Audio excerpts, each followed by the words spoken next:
po, yung pinamagatan po natin na ang pag-asa ng muling pagkabuhay, mga kapatid. At yan nga po yung ating teksto, sabi nga po dyan, at kung hindi muling binuhay si Kristo, kayo hindi pa nalilinis sa inyong mga kasalanan at walang katuturan ang inyong pananampalataya. Hindi lamang iyan, lilitaw pa na ang lahat ng namatay na sumampalataya kay Kristo ay napahamak. Yan po kung hindi muling nabuhay ang ating Panginoong Jesus. Ano? Kung hindi siya muling nabuhay. Pero ang Panginoong Yesus po, mga kapatid, ay totoong muling nabuhay. At sabi nga po, siya ngayon ay nakaluklok na sa kanang trono ng Ama o sa kanan ng Diyos. Ano po? At ang nagpatunay po na siya muling nabuhay ay sino? Yung mga unang alagad. Kaya nga po may sulat po si Apostol Pablo, no? Sila Apostol Pedro, ano po? Kaya sabi diyan, kung ang pag-asa natin kay Kristo ay para lamang sa buhay na ito, tayo na ang pinakakawawa sa lahat ng tao. Pero dahil nga siya ay muling nabuhay, tayo po ay nagkaroon ng pag-asa. So ano po ba yung muling pagkabuhay? At dito isinalig ni Apostol Pablo ang lahat ng kanyang ipinangaral at isinulat.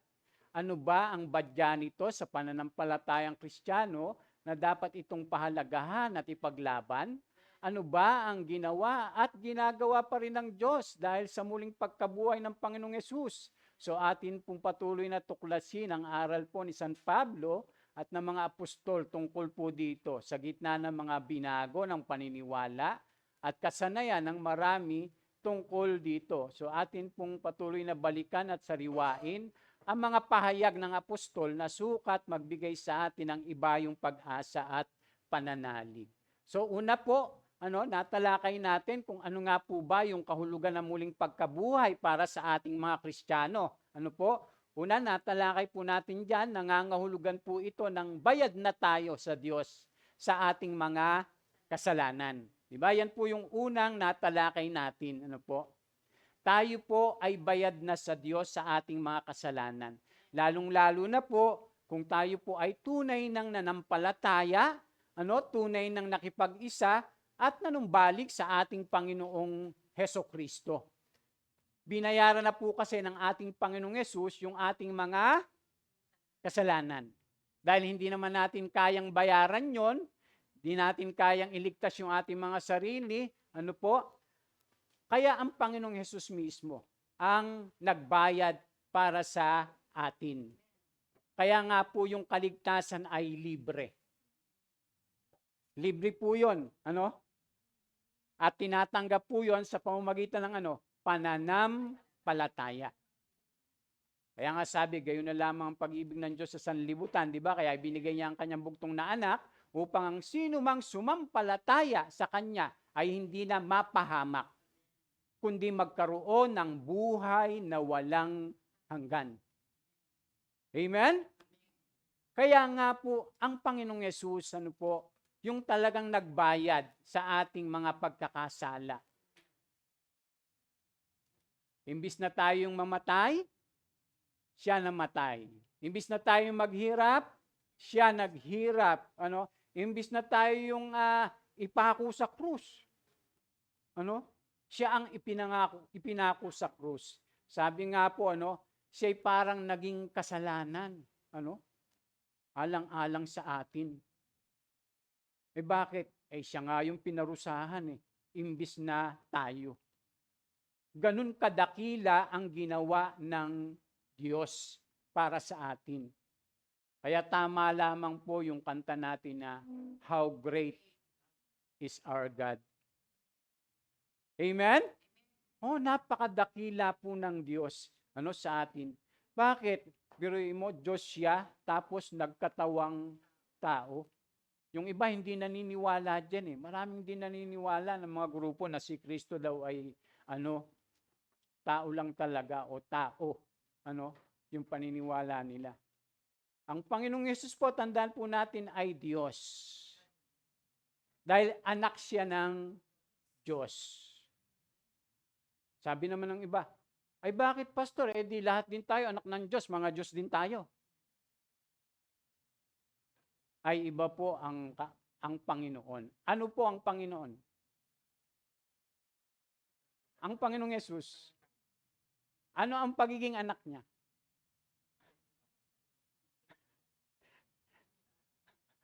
Sige po, tayo po yung nag-aaral. Siya po'y ano, bugtong, tangi. Siya po ay tangi at bugtong na anak ng Diyos. Kaya nga ang sabi, gaya na lang pag-ibig ng Diyos sa sanlibutan, kaya ibinigay niya ang kanyang bugtong na anak. Nag-iisa lamang po talaga ang anak ng Diyos. Kaisa-isa. Ay ba't tayo po, pastor, tinawag ng mga anak ng Diyos? Ay inampun tayo ng Diyos sa pamamagitan ni Kristo. Ginawa niya rin tayong mga anak. Pero si Kristo po ay bugtong, tanging anak ng Diyos. Kaya nga po siya ay, dahil anak ng Diyos, siya po'y Diyos. At dahil siya ay naging anak ng tao, siya po rin ay ano? Tao. Dapat maintindihan po natin yun. Kaya ang Panginoong Yesus taong Diyos. Ganun ba, pastor? Yes. Tandaan po, ang Diyos ay espiritu. Pero kung halimbawa ang Diyos ni espiritu, nagsasalita sa atin, halimbawa naghari na siya, tapos hindi natin nakikita, parang hindi natin mai-enjoy ang Diyos, di ba? Kaya nga ang Panginoong Yesus, na bugtong na anak ng Diyos, ay nagkatawang tao. Kaya nga ang sabi niya kay Tomas, ang tagal na nating magkasama, hanggang ngayon hindi mo pa nakikilala ang Ama. Ang nakakita sa akin ay nakakita na sa Ama, sabi ng Panginoong Yesus.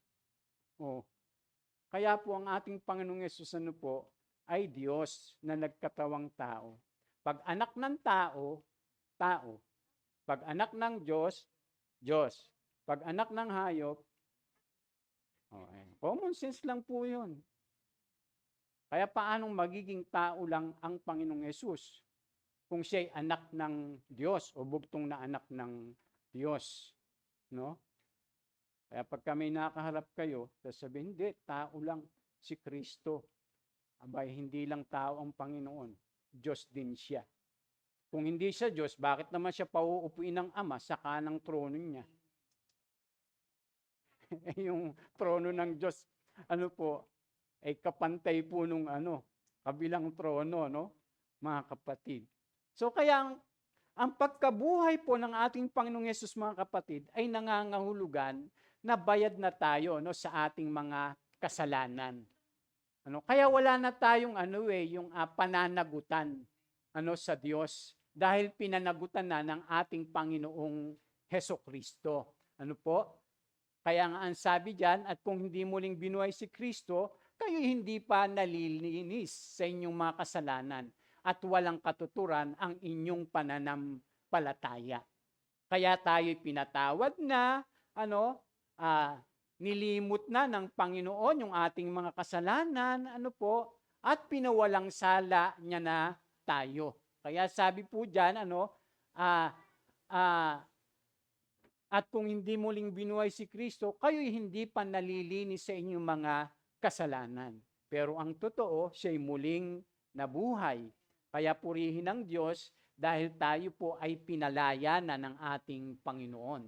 So merong kakautang ang taong nilikha ng Diyos na lumikha sa Kanya nung ito ay sumuway sa pinag-uutos ng Diyos. Ito'y nagkasala at ang kabayaran ng kasalanan na iyon ay kamatayan. Ano po ibig sabihin ng kamatayan na iyon? Pagkawalay sa Diyos, pagkabulok ng katawan o yung kamatayang pisikal, at kung hindi malulunasan, pagkawalay nga sa walang hanggan sa Diyos. Ito po ang ibig sabihin ni Pablo na ang kabayaran ng kasalanan ay kamatayan.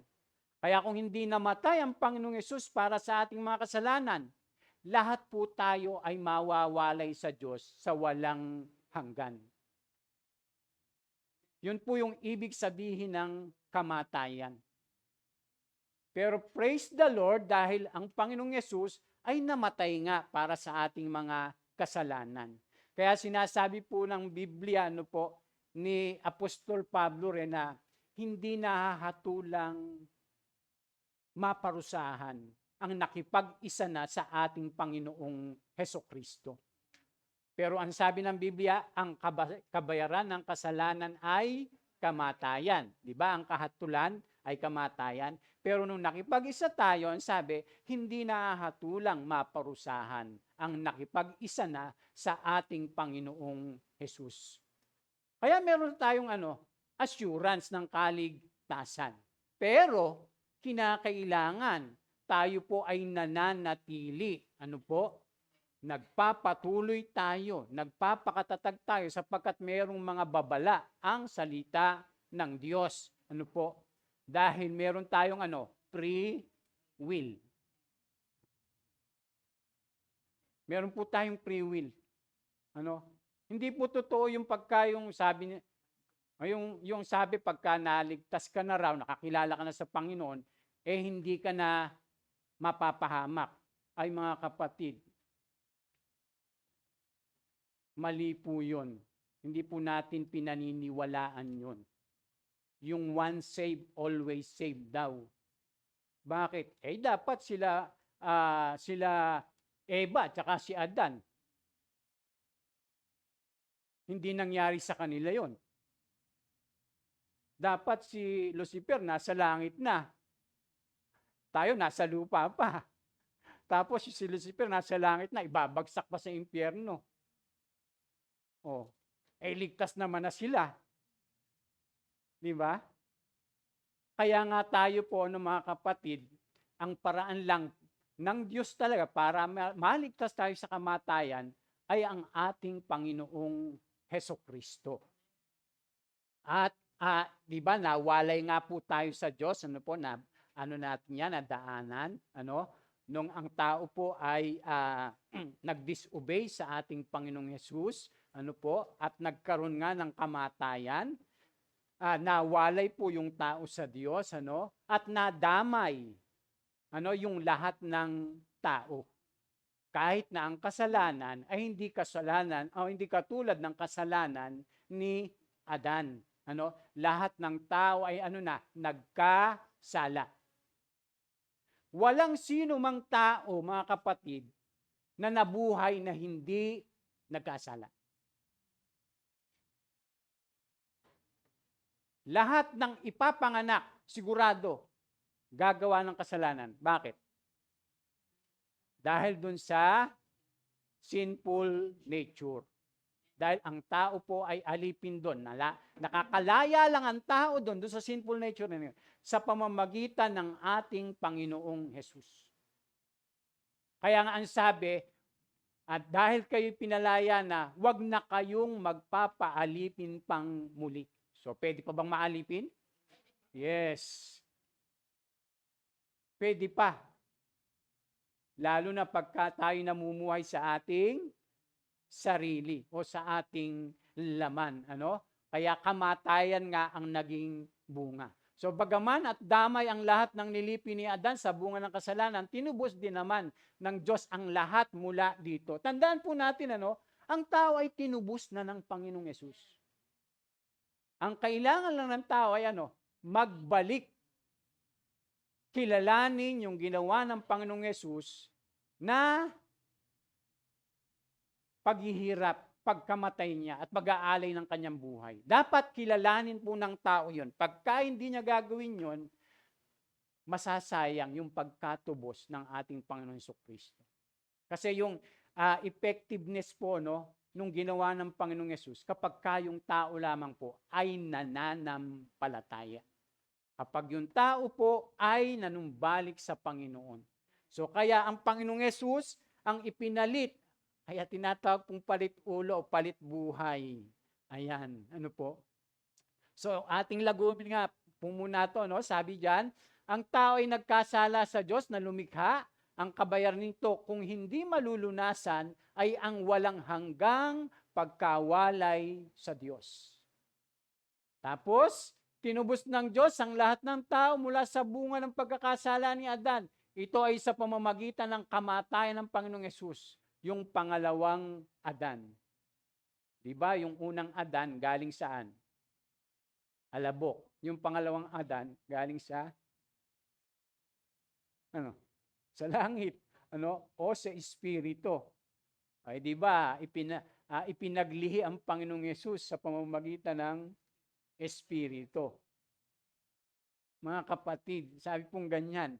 Sabi diyan, ang tao ay napapahamak, hindi dahil sa kasalanan ni Adan, kundi dahil sa sarili nitong kasalanan.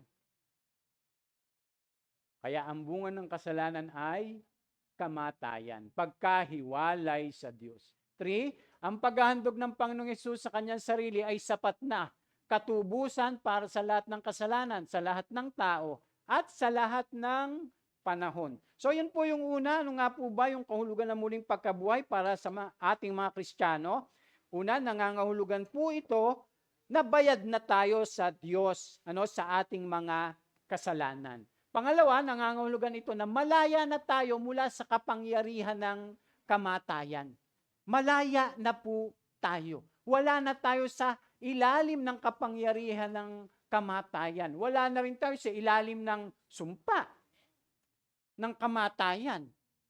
Mga kapatid, dahil nga tayo nakipag-isa na sa ating Panginoong Yesus. Ang kamatayan ng Panginoong Yesus sa mata ng Diyos ang pinagkasalahan, ang sapat na kabayaran para sa lahat ng kasalanan.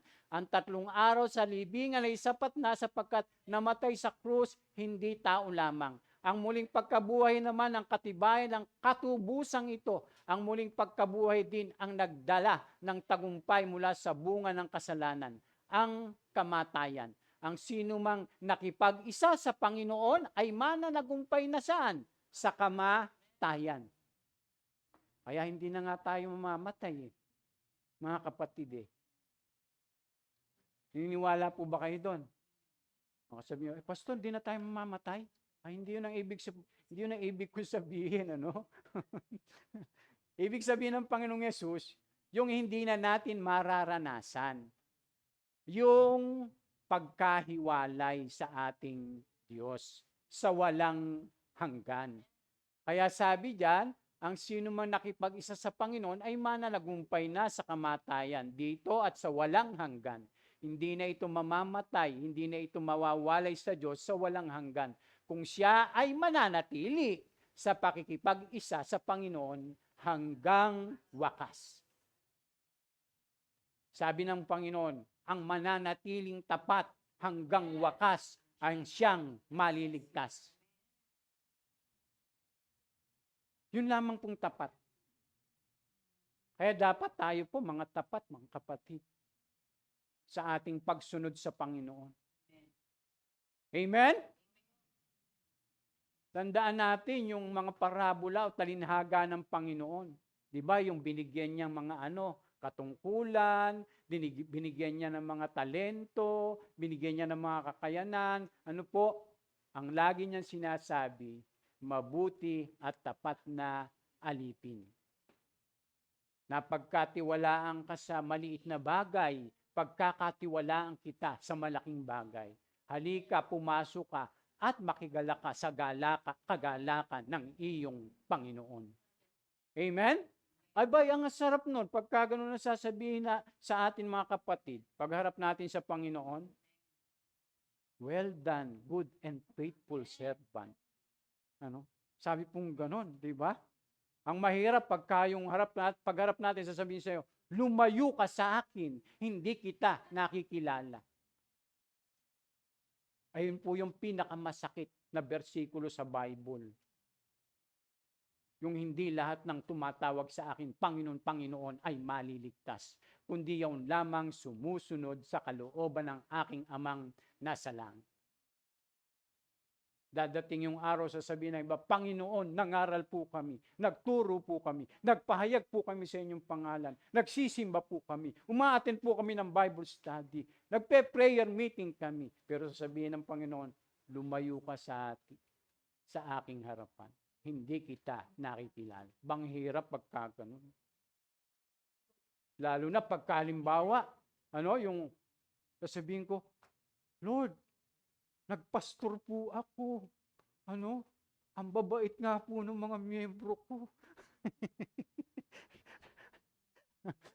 Sasabihin ng Lord sa akin, sila. Di ba yun yung masaklap?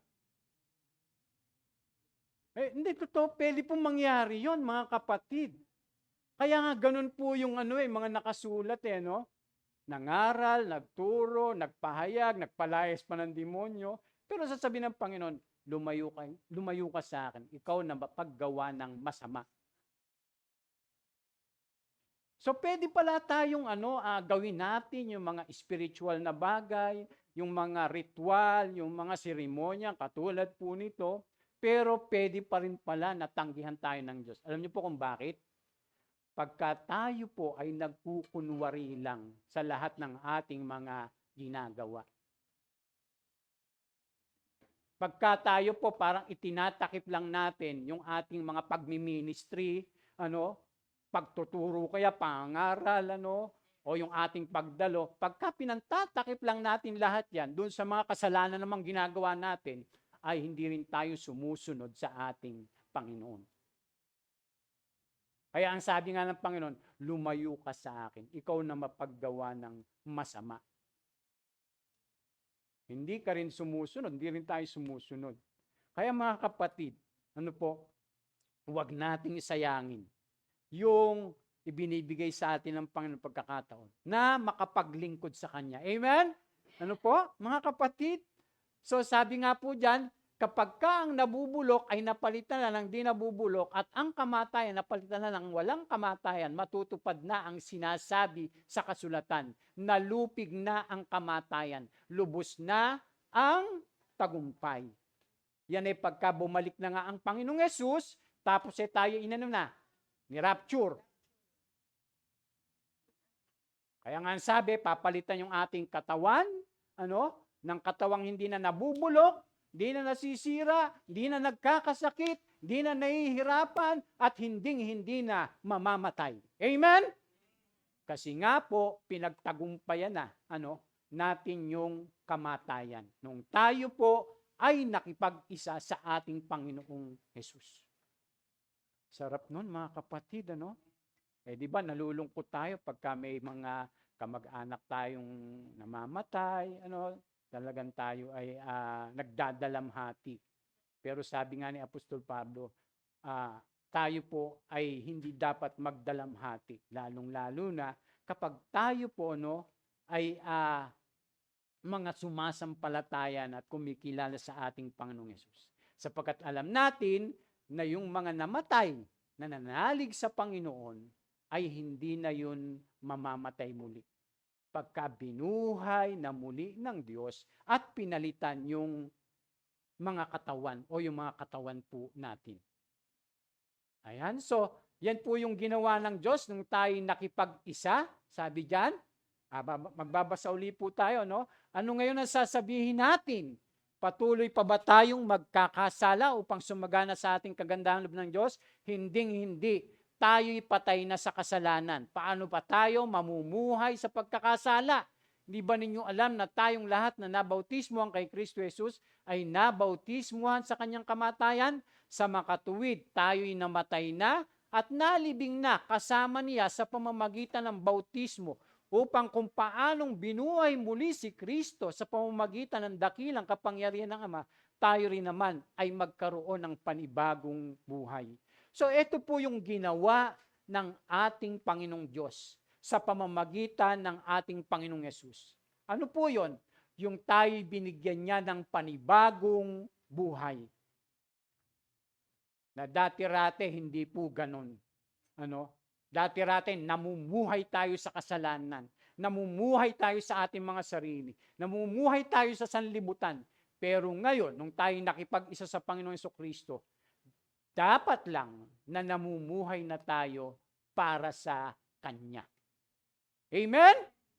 Mga kapatid, ano pa po? Ayan, ang gagawin pa ng Diyos, sabi diyan, sapagkat kung nakasama tayo ni Kristo sa isang kamatayang katulad ng Kanyang kamatayan, sabi po? tiyak na tayo ay makakasama rin niya sa muling pagkabuhay na katulad ng kanyang muling pagkabuhay. So laging binabanggit, talagang matutulad tayo sa kanya, sa ating Panginoong Yesus. So kung tayo'y namatay na kasama ni Kristo, naniniwala tayong mabubuhay rin tayong kasama niya. Alam nating si Kristo nang muling binuhay ay hindi na muling mamamatay. Wala nang kapangyarihan sa kanya ang kamatayan. So talagang matutulad tayo mga kapatid sa ating Panginoong Hesukristo. Hinding-hindi na tayo mamamatay pagdating ng araw na iyon. Yung pagdating ng ating Panginoong Hesukristo. Kaya tiis-tiis lang po tayo. Alam nyo, sa buhay na ito mga kapatid, dahil nasa katawang lupa pa tayo, ang dami nating pinagtitiisan. Ako nga, pagka umaga, ito sumasakit. Tapos, iba-iba pa yung mga karamdaman na nararanasan ng iba. Ayan nga, si ate, nagpapa-chemo. Kaya si ate Emily, dadalaw-dalawin nyo naman, mga kapatid. Bahala kayo, baka kayo dalawin yan.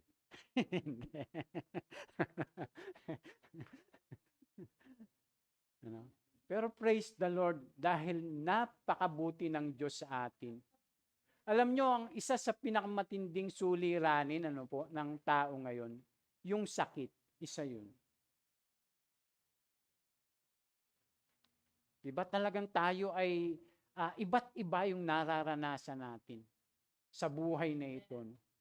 Pag pumunta ka sa ospital, minsan hindi ka makasingit. Kailangan umano ka, pumila. Pag pumunta ka rin doon sa ibang ospital, ganun din, mga kapatid. Talagang napakaraming may sakit. At alam niyo po, mapa mananampalataya, mapa hindi mananampalataya. Lahat po niyan ay pwede tayong dapuan. Sapagkat tayo po ay naandito pa sa laman. Nasa lupa pa tayo. Nasa katawang lupa pa po tayo. Mababago lang po yan pagka bumalik na ang Panginoong Yesus at tayo po'y kanya ng kinuha. Kaya nga ang sabi, yung mga namatay ay muli niyang babuhayin at papalitan na yung kanyang mga katawan. Tapos yung buhay naman ay kanyang babaguhin at papalitan din yung ating mga katawan. Yun po yung gagawin ng Panginoon. Mga kapatid, dahil matutulad na tayo sa ating Panginoong Hesukristo. Kaya doon, hindi na talaga tayo makakaranas ng anumang karamdaman. Amen? Dito lang po yan sa lupa. Kaya ako yun yung aking sa totoo lang, ito yung motivasyon ko palagi sa paglilingkod sa Panginoon. Na kahit na ano pa yung mga nararanasan ko, pinagdadaanan, kahit ano pa yung mga minsan yung laban na ating kinakaharap, magtiis lang tayo. Dahil sabi nga ng salita ng Diyos mga kapatid, nang si Kristo ay magtiis, binigyan niya tayo ng halimbawa na dapat tularan. Kaya pala yung isa sa bunga ng Espiritu, pagtitiis. Mga kapatid. Sabi nga ni Apostol Pablo, ang pagtitiis sa buhay na ito ay hindi maihahambing sa yung kaluwalhati ang tataglay natin pagdating ng araw na yun. Sabi ni Apostol Pablo, ang pagtitiis sa buhay na ito ay hindi maihahambing sa kaluwalhati ang tataglay natin pagdating ng araw na yaon. Alin yun? Yung pagdating ng Panginoon. Kasi yung katawan natin magiging powerful. Para na tayong si Superman, higit pa. Si Superman, pag naandito, hindi makakalipad.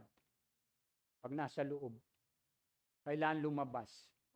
Pero yung mga mananampalataya, pag dumating ang Panginoong Yesus, kahit naandito tayo sa loob, pag dumating siya, lulusot tayo rito. Bakit, Pastor, mukhang ano yata, buulan nyo lang yata yan. Ay, hindi po mga kapatid. Naalala niyo po ang Panginoong Yesus, nung siya'y muling nabuhay, di ba ang mga alagad nagkasama sila?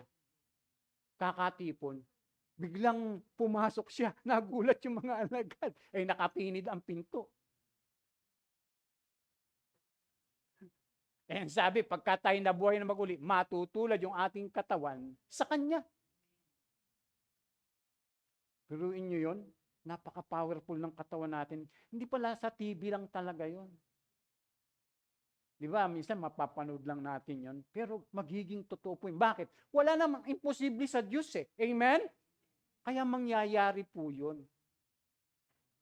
Kaya mga kapatid, patuloy lang po tayo sa ating pananampalataya. So ano pa po? Sabi diyan, wala nang kapangyarihan ng kamatayan sa mga nakipag-isa kay Kristo. Basahin po natin ito na sabay-sabay. 1, 2, 3. Sinabi sa kanya ni Jesus, ako ang nagbibigay buhay at muling pagkabuhay. Ang sino mang sumasampalataya sa akin, kahit mamatay ay muling mabubuhay. At ang sino mang nabubuhay at sumasampalataya sa akin ay hindi mamamatay kailanman. Naniniwala ka ba sa sinasabi ko? Hindi na mamamatay kailanman. Kaya lang dito, mamamatay tayo. Pero pagdating sa kabila, sa bagong daigdig, ay hindi na po tayo mamamatay kailanman. Kasi meron na rin tayong bagong katawan. So ito po yung pagkalupig sa kamatayan. Sa mga nakipag-isa na sa Panginoong Yesus, nalupig na ang kamatayan sa kasalukuyang buhay sapagkat napalaya na sila sa takot mula rito. Dahil sa kawalan ng katiyakan sa kahinatnan, ginawa ng tao o ginagawa ng tao ang lahat upang hindi mamatay. Ay, oo nga naman, Di ba tayo, ginagawa natin lahat yan, para hindi tayo mamatay, po. Sa mga taong nakakatiyak na, sa kanilang walang hanggan, nawawala na ang takot na ito. Kaya na nilang panagumpayan ang tukso, pagsubok at kasalanan sa kasalukuyang buhay sapagkat hindi na sila takot sa kamatayan. Kaya kahit ano pang mangyayari, kahit ano pang mga dumadating sa atin, kaya nating pagtagumpayan yan, mga kapatid. Amen? Yes. Kaya nga sabi po ni Apostol Pablo, di ba, na sino yung makapaghihiwalay sa atin sa pag-ibig ng Diyos? Paghihirap, kapighatian ba, pag-uusig ba, tabak pa, at kahit na yung kamatayan, walang makapaghihiwalay sa atin sa pag-ibig ng Diyos. Mapagtatagumpayan natin lahat yan sa pamamagitan ng ating Panginoong Hesukristo. Amen? Kaya hindi tayo dapat matakot. Kaya lang minsan, di ba mga kapatid, tayo po ay ang tawag dyan, yung pagka tayo nagpapadala minsan sa ating mga nararamdaman, sa ating mga nakikita. Tandaan po natin, hindi tayo dapat manangan sa ating mga nararamdaman o dun sa ating mga nakikita. Sapagkat tayo nabubuhay sa pananampalataya. Hindi tayo nabubuhay sa ating nararamdaman. Yes, minsan masakit, minsan mahirap, talagang minsan talagang parang gusto mo nang bumigay, di ba? Pero ang sabi ng salita ng Diyos, sabi ni Apostol Pablo, hindi kami nakatingin sa mga bagay na nakikita. Kundi doon sa mga bagay na hindi nakikita. Dapat ganun po yung pananampalataya natin. Pag laging tayong nakatingin sa mga nakikita natin, mga kapatid, ay nako, madi-discourage po talaga tayo.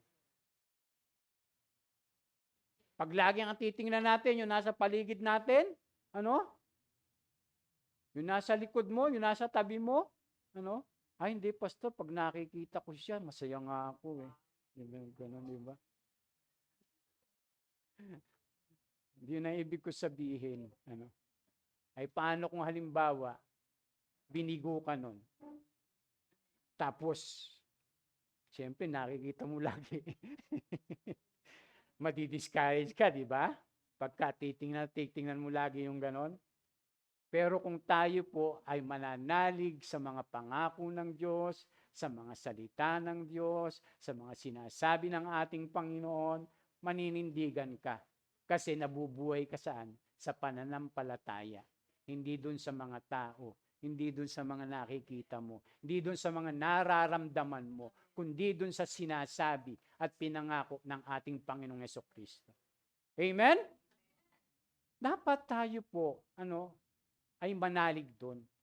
Huwag doon sa mga nararamdaman lang po natin. Sabi diyan, pagdating ng muling pagkabuhay, ang tagumpay na ito ay malulubos sapagkat sila ay maluluwalhati katulad ng Panginoong Hesus. Sila ay matutulad sa Kanya, magkakaroon ng katawang katulad ng Kanya na hindi na muling mamamatay. Ito ang kahulugan ng tila panunuyang turan at pagdiriwang ng Apostol Pablo tungkol sa tagumpay ng Kristiyano. Kaya sabi niya, nasaan o kamatayan ang iyong tagumpay?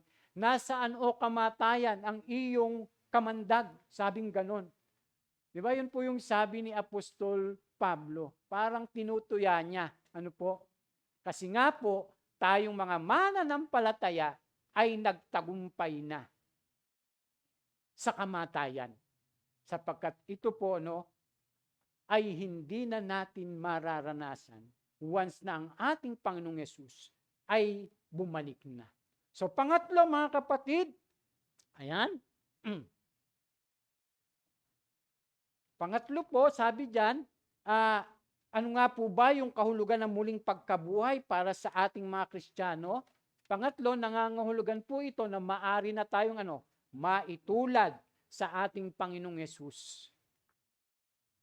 Maari na tayong makatulad ng ating Panginoong Yesus. Alam niyo po, kung tayo po ay hindi nanalig, nakipag-isa sa Panginoon, kung tayo po ay hindi nanumbalik sa ating Panginoon Jesucristo, ay malabo talaga na tayo makatulad sa Kanya.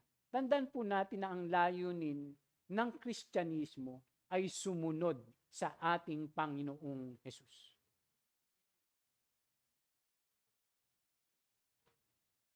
Kaya tayo po ay kinakailangan talagang namumuhay para sa ating Panginoong Hesukristo. Sabi nga po diyan, magiging katulad tayo ng Panginoon. Ito po yung mithiin ng tunay na Kristiyano. Ang matulad sa Panginoong Hesus. Hindi lamang sa walang hanggan, kundi maging sa buhay sa kasalukuyan. Ito ang iniaral ng mga apostol na dapat din nating aralin at iaral. Binabago tayo ng Diyos sa kasalukuyan at babaguhin niyang lubos sa pagbabalik ng ating Panginoong Hesus. So kaya tayo po ay patuloy na binabago pa ng ating Diyos. Marami pang dapat ayusin sa ating mga buhay, sa ating mga sarili, sa ating mga pag-uugali. At dapat tayo po ay tumungo sa pagiging ganap katulad ng ating Panginoong Jesucristo. Kaya nangyayari po lamang yan, pag tayo po ay nagpapatuloy sa ating Panginoon. Nakikilahok at nakikiisa sa iglesia. Para mabago po tayo. Tingnan niyo po, sabi rito sa Ephesians 4:11-15, at binigyan niya ang ilan ng kaloob upang maging mga apostol, ang iba na may mga propeta, ang iba ebangelista, ang iba pastor at guro. So yan po yung inilagay ng Panginoon sa church. Di po ba? Para anong layunin po nun? Ginawa niya ito upang ihanda, tingnan niyo po sa paglilingkod ang lahat ng mga banal. O, anong gagawin sa atin? Ihahanda tayo. Saan? Sa paglilingkod. Kaya nga po sa church, anong ginagawa sa atin? dinidisciple tayo, tinuturuan tayo, meron tayong mga gawain para tayo po ay lumago sa ating pananampalataya. Itinutuwid tayo, dinidisiplina tayo. Bakit? Yun yung makakatulong para tayo po ay maging ganap katulad ng ating Panginoong Hesus. At nasa Biblia po lahat yan.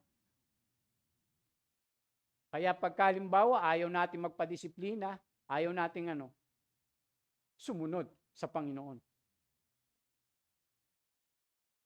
Ayaw nating sumunod pagka ganun. Pero pagka gusto nating magpaturo, magpatuwid, magpadisiplina, ibig sabihin, sumusunod ka.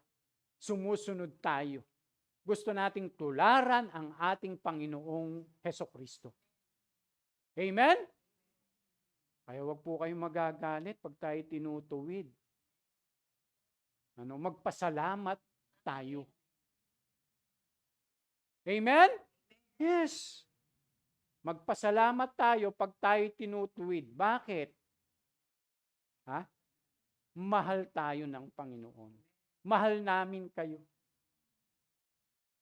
Dahil kung hindi namin gagawin yon, ay sigurado mapapahamak. At pag hindi namin ginagawa sa inyo yon, hindi namin ginagawa yung aming tungkulin sa inyo. Magtatanong po mga kapatid. Kami ba mga kapatid ay dapat makialam sa inyo? Yung malakas na amen. Mabuti naman. Kasi kung hindi kami makikialam sa inyo at pababayaan lang namin kayo, bakit pa tayo nagsasama-samang ganito? Bakit nyo pa kami tatawaging pastor? At kayo naman, tinatawag din naman mga anak. Kaya alam nyo po, maraming napapahamak, maraming napapalayo. Kasi yung iba, ayaw nilang magpasakop talaga. Ayaw nilang magpaturo, ayaw nilang magpatuwid. Sigurado isang araw mawawala yun sa church. Mga kapatid, tandaan po natin. Kasi kung totoo talaga tayong gustong sumunod sa Panginoong Hesukristo, mga kapatid, ay dapat magsasubmit talaga tayo sa church. Lalo na dun sa mga namumuno. Halimbawa, halimbawa lang, yung kahit mga personal, meron kang mga ginagawa sa sarili mo. Tapos, member ka ng church. Tapos may mga ginagawa ka na hindi na umaayon doon sa salita ng Panginoon. Tapos, wala lang, binabaliwala mo lang, pero nagsisimba ka pa rin. Imbis na ihingi mo ng payo. Tapos, dahil siyempre, gusto mo, umattend lang, basta naandun ka, yung presence mo, nakikita ka, pero ginagawa mo yung mga gusto mong gawin sa sarili mo, alam niyo po mga kapatid, isang araw, sigurado, magsusumbong kayo. Hindi sa Diyos. O kaya isang araw pupunta kayo sa amin. Dahil malala na yung problema nyo. Opo. Dadating po yung time na ganon. Kaya dapat, mga kapatid, ay sinasabi nyo rin sa amin. Kasi dapat alam din naman namin kung ano yung nangyayari sa inyo. Hindi naman lahat nakikita namin. Bagaman mapapansin namin yun. Pero iba po kasi mga kapatid, kung kayo po ay nag-share, nag-go-open. Ay, tayo lang nakakaalam. Huwag na lang sila. Huwag po kayong mag-alala, hindi po ako marites. Siyempre, makakapag-advise kami. Di ba? masasabi namin. At alam nyo po, ang sasabihin lang namin, yung umaayon sa salita ng Diyos. Yung umaayon, yung ayon sa kalooban ng Diyos. Yung sasabihin namin, hindi pwede. Kaya lang yung iba, pagka humingi ng advice, ayaw namang makinig. Ang sinusunod niya pa rin ay yung sarili niya, yung gusto niya. Kaya nga po dito, ang sabi, ginawa niya ito upang ihanda sa paglilingkod ang lahat ng mga banal. Kaya naglagay siya ng mga tao sa church na mamumuno. Kasi ihahanda nga po tayo. Tuturuan tayo, i-disciple tayo. Sabi diyan para sa ikatitibay ng katawan ni Kristo. Alin yon? Yung iglesia. So tumitibay po pala tayo kung tayo patuloy na nagpapaturo. Kaya ang sabi diyan, hanggang makamta natin ang isang pananampalataya at pagkakilala sa anak ng Diyos at maging ganap ang ating pagkatao ayon sa paging ganap ni Kristo. So aakayin po tayo doon. Hindi pa naman tayo ganap eh. Ano po? Pero sabing ganon, para tayo'y maging ganap. Sabing ganon, ang ating pagkatao ayon sa pagiging ganap ni Kristo. Alam niyo po, sa church po yun, pwede lang mangyari. Hindi po yan magaganap sa labas, sa church.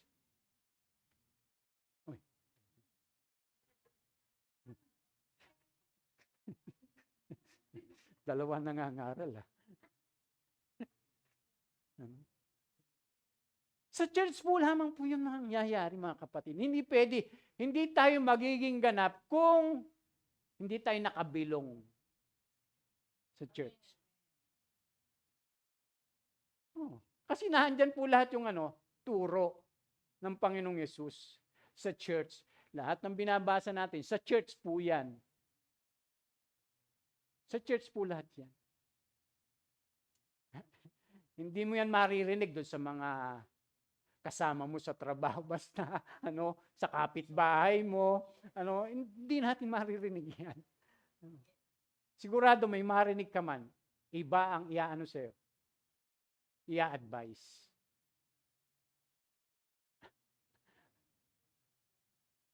Kaya nga po hindi pwedeng hindi kami nangingialam sa inyo Tapos yung iba, ito sila pastor, pakialam meron. Kaya sasabihin ng iba, samantalang ang layunin po namin, ay atin nga pong maisagawa kung ano yung kalooban ng Panginoon sa buhay natin. Kaya hindi pwede na nagsasarili po kayo.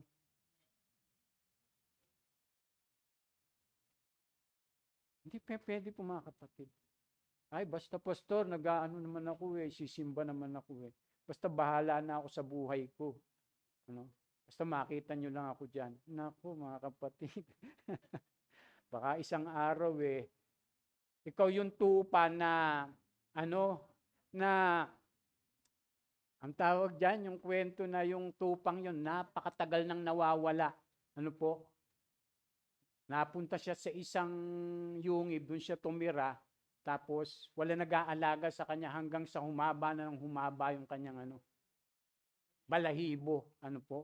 Alam niyo po yung mga nag-aalaga ng tupa, pagka sobrang haba na ng balahibo, ginugupitan niya, tinatanggalan nga ng buong para tumubo naman yung panibago. Pero pag wala nag-aalaga, haba ng haba yun, matatakpan yung mata mo. Tapos walang mag-aalaga sa iyo. Walang nagbabantay sa iyo So parang ganun po yung mangyayari pagka tayo po ay hindi nagpapasakop sa church. Sabi nga ng Biblia pasakop kayo sa mga namumuno sa inyo sapagkat meron silang pananagutan sa inyo. Kung susundin niyo sila, sila'y magagalak. Kung hindi naman, ay sila po'y malulungkot at hindi iyon makakabuti sa inyo. Mga kapatid, amen ba tayo ron? Kaya para tayo po ay maging ganap katulad ng Panginoong Yesus, dapat tayo po'y patuloy na sakop. Magpaturo, magpatuwid, kung kinakailangan. Ano pa po sabi diyan? So tayo patuloy na tayo'y babaguhin pa rin lubos, sabi. Mga minamahal, anak na tayo ng Diyos ngayon, ngunit hindi pa nahayag ang magiging kalagayan natin. Ngunit alam nating sa pagparitong muli ni Kristo, tayo matutulad sa Kanya sapagkat makikita natin kung sino talaga siya. So talagang makakatulad tayo ng ating Panginoong Hesus pagbalik niya na. Ano pa po? Babaguhin pa rin tayo ng lubos, sabi diyan. Ginawa niya ito upang ang iglesia ay maiharap niya sa kanyang sarili bilang isang maluwalhating iglesia na walang anumang dungis ni kulubot man upang ito ay maging banal at walang kapintasan. Kita niyo mga kapatid, kaya pala naman talagang tayo ay pinadadaan ng Panginoon sa talagang talagang sinasala niya ng husto tayo para talagang matulad tayo sa Kanya. Dahil ang gusto ng ating Panginoong Hesus, pagbalik niya ay handang-handa na tayo. Parang kumbaga sa isang babaeng ikakasal, nakasuot ka talaga ng puting-puti at damit pang kasal. Kumbaga parang yung mga espesyal na kasal. Ganun po yung gagawin ng ating Panginoon. So kasama niya tayong maghahari pa pagdating ng araw na yon. Sabi nga po sa verse 5, din natin basahin lahat, Dooy wala ng gabi, kaya't hindi na sila mangangailangan pa ng ilaw o ng liwanag ng araw sapagkat ang Panginoong Diyos ang magiging ilaw nila at maghahari sila magpakailanman. Yun po'y pagka bumalik na ang ating Panginoong Hesukristo. Ayan. Huwag na natin pumbasuhin yan. So, tapos na po tayo. Ano nga po ba yung kahulugan ng muling pagkabuhay para sa ating mga Kristiyano? Una po, nangangahulugan ito na bayad na tayo sa Diyos sa ating mga kasalanan. Pangalawa, nangangahulugan ito na malaya na tayo mula sa kapangyarihan ng kamatayan. Pangatlo, nangangahulugan ito na maari na tayong maitulad sa Panginoong Hesus. So sa pagbalik ng Panginoong Hesus, malulubos ang pagkalupig na kamatayan sa mga mananampalataya sapagkat sila'y bubuhayin muli tungo sa walang hanggang pagkabuhay.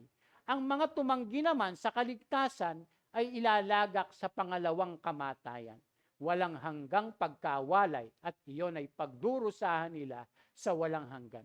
Kaya nga, marapat lamang na sinupin at ipaglaban ang buhay Kristiyano sapagkat walang ibang inaalok ang Diyos sa tao upang makabalik sa Kanya maliban dito. Kaya sabi po dyan, kaya nga mga minamahal kong kapatid, magpakatatag kayo at huwag matinag.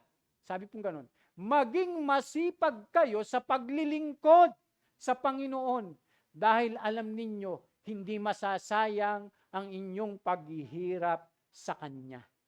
Amen? Ayan, kaya mga kapatid, magpakatatag tayo. Sabi po dyan, at huwag tayong matinag. Parang sinasabi po ni Apostol Pablo na talagang sa buhay na ito, marami pa talaga tayong hamon sa buhay. Marami pa tayong mga kakaharapin sa buhay. Pero sabi nga ng ating Panginoong Kristo, ngunit tandaan ninyo na pagtagumpayan ko na ang sanlibutan. Amen? Palakpakan po natin ang ating Panginoon. Yan, maraming salamat po.